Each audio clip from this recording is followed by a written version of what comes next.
Alright everyone, what's up? It's Prince. I wanted to talk about damage mitigation for survival in Reaper content here in DDO. Myself and what I imagine are a lot of other newer players to this game sometimes see things like people soloing R10s or really high Reaper content, and they can't even do, low skull stuff, and that was definitely me, and in some characters still is me, because I'm not the greatest player at this game, right? But what I'm trying to do is build a little bit of a bridge between people who are starting out and want to know how to do all of these high-level things and people who are actually doing them, because I feel like there's a little bit too big of a gap in the community right now. So I am a player with a lot of characters that really enjoys high-level endgame content. So I really like pushing skulls in quests and sometimes even raids, but definitely learning how to do and min-max raids, at least on hard or R1 depending on the raid. So I try really hard to not be mediocre at this game, be a little bit better, and sometimes I do succeed. So I'm going to try and share my knowledge a little bit today. So what I'm going to do is talk about some of the best ways to avoid dying in Reaper, which is some form of physical damage mitigation combined with spell absorption. So I'm going to start on something that, well, a lot of people would consider not that very high difficulty in this day and age. I know Mithranor is out, very high difficulty content. Ravenloft is a little bit older, and Reaper 5 is not the highest skull content. But counterpoint to that, first, like I said, I'm not one of the greatest players in the game, but second, I am playing a class here, 20 Rogue, pure 20 Rogue Assassin, that is not very good at soloing content. Furthermore, I am playing a race that is awful for soloing content as said class of Rogue Assassin. I am playing a Gnome, which really doesn't add anything in terms of DPS here. I really just get intelligence for trapping, and that's really it. If you want to be doing this stuff as Rogue, you would want to be a Shadarkai Iconic, which is what I will be doing. I'm just gathering past lives. Now, a good player will tell you, why would you gather past lives on an assassin that sucks at leveling? And honestly, the cool thing about this game is that everyone gets to play the game how they want to, right? And for me, leveling just sucks no matter what you're doing. You could be the best leveling class in the game, it would still feel awful for me. But what feels worse is translating gear, so I'd rather just keep the same build and run through some of the lives with it. For other people, they would be the complete opposite. Now, for those who are new to this quest, if you follow that wisp, it gets rid of the wisps in the end fight. There are really only 2 fights you need for this quest. So I'm going to show you 2 different tricks for both of them that really highlight really good tactics for how to avoid the different damage that mobs will be dealing you. The first, I'm going to get ambushed by wisps if I follow that one into the cemetery, but I know that wisps don't do any melee damage. They just cast a whole bunch of spells. And what works really well against spells in high Reaper content is spell absorption. So here on my sidebar, I have my main cloak, the Silver Dragon Scale Capelet. By the way, my gear is a little bit outdated, but I will be making a video soon that shows me translating it over to newer gear, so hopefully that'll help people in the future. But for now, this gear set used to be really strong like 2, maybe 3 years ago, and it still holds up reasonably well. It's just not best in the game. Anyway, Dragon Skull Capelet, super good cloak from Too Hot to Handle when it first came out. Still gives tons of really good abilities, but what I'm going to highlight here is both of these items, the Jeweled Cloak and the Fjarlin Mirror Cloak. If you look, both of them have this green bar that shows you how many charges of spell absorption they have. So if you have not heard of spell absorption, or have heard about it but not really understood what it meant, it really does just absorb spells that fly at you. But you have to keep track of those charges. There are very few things that it doesn't work on, and again, I'm not an expert. I know there's a little bit of a bug where the caster at the end of Grim and Barret, for example, can get through spell absorption, but for here, this should suffice pretty nicely. So what I'm going to do is go in, try and attack the wisps, not get great damage because I'm not getting sneak attack by stabbing something in the face, but I think it will still be enough for my spell absorption to carry me through, blocking every spell until the threat has been neutralized. So let's see. We're going to full buff here. We are going to up our dexterity here, put on our trance, Sneak of Shadows. We'll activate these 2, go in, and we have our cloak. So if you watch my HP here, it shouldn't be going down. But if you watch the spell absorption charges on my cloak, those are being depleted. Uh-oh.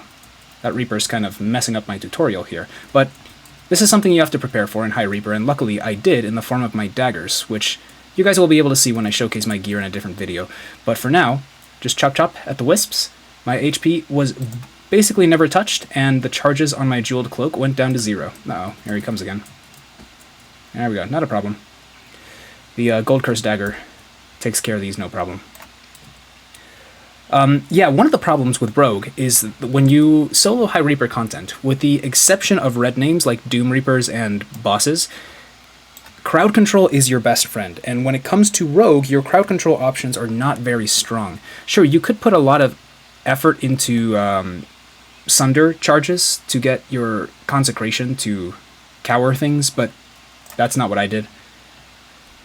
So really, I'm only relying on the Gold Curse Dagger over here, as well as my legendary Green Steel Salt effect. So that's one of the reasons that Rogue isn't as good as like some other two-handed fighting barbarians and dragon lords at soloing content.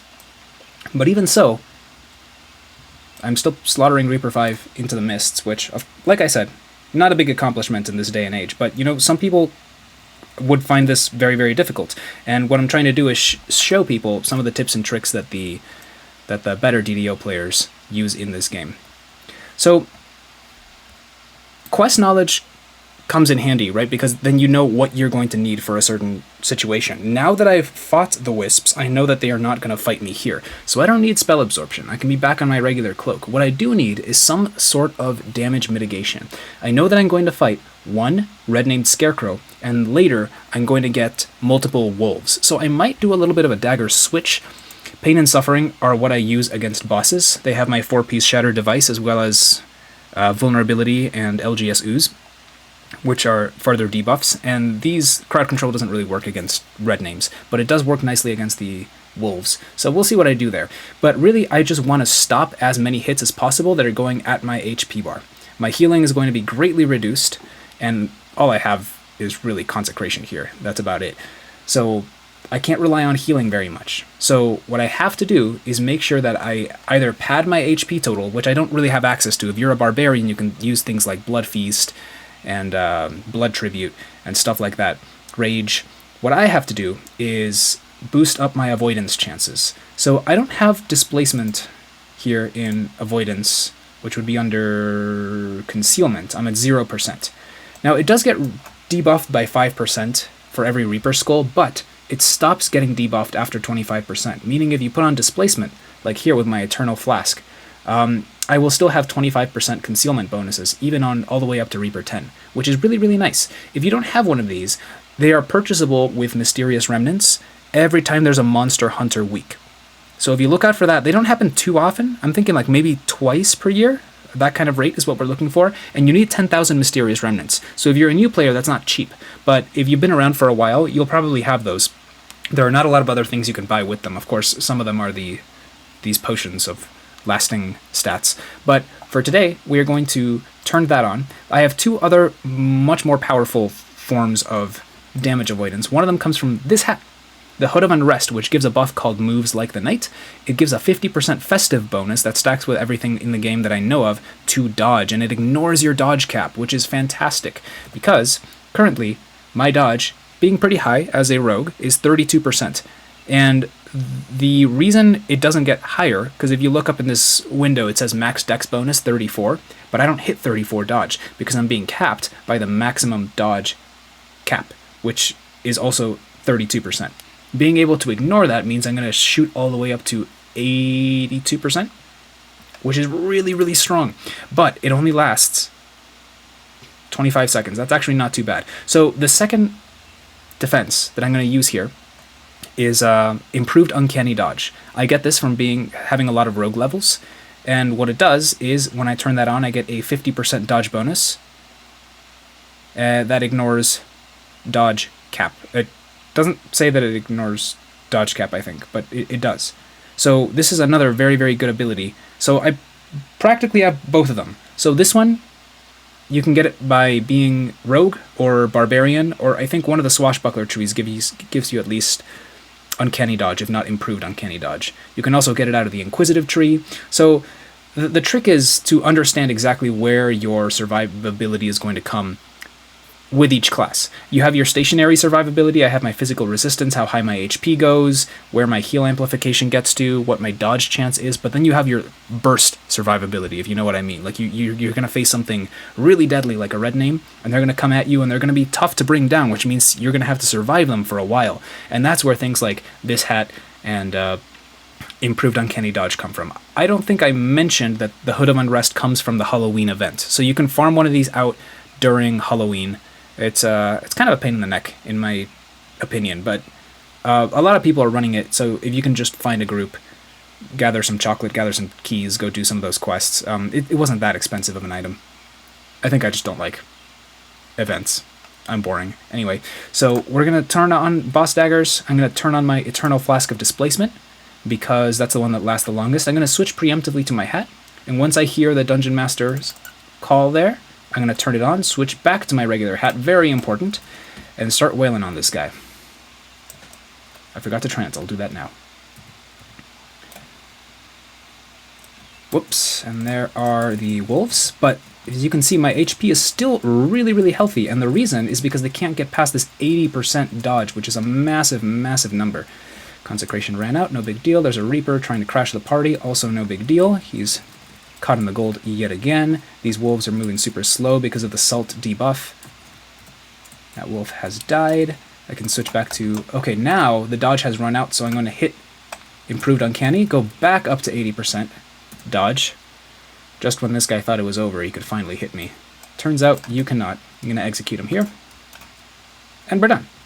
All I have to do is head out these doors, and Reaper 5 soloed just like that with a really bad soloing class. So those are two things that really, really help when it comes to trying to push what kind of content you can solo. Is if you know, first of all, knowing the quest is going to help a lot, so that you know when to turn all these things on. Second, of course, having really good burst, both in terms of damage, which people understand, but also burst defenses are a thing that happen. And so sometimes that just comes from having a build that's pretty good. For example, Dragon Lord just has displacement. You don't need one of these things. So there are some quality of life things out there for sure. Barbarian has really good self-healing, which this build doesn't have. But it's about finding what your build is really good at and really understanding where you need to use all of the tools that are available to you. So without further ado, I'm going to cut this out here, and hopefully this helped someone out there, and you'll be hearing from me very shortly. Thank you very much.